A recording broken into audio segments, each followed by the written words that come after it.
Bradul nu-i la munte-i place și nu la loc șez. Precum omului îi plac mândre din ales.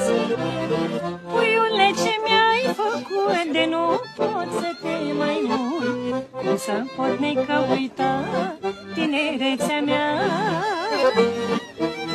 Lăsam poarta descuiată, lăsam și dorul la poartă, ieșeam seara la izvor și cântam. Și solo!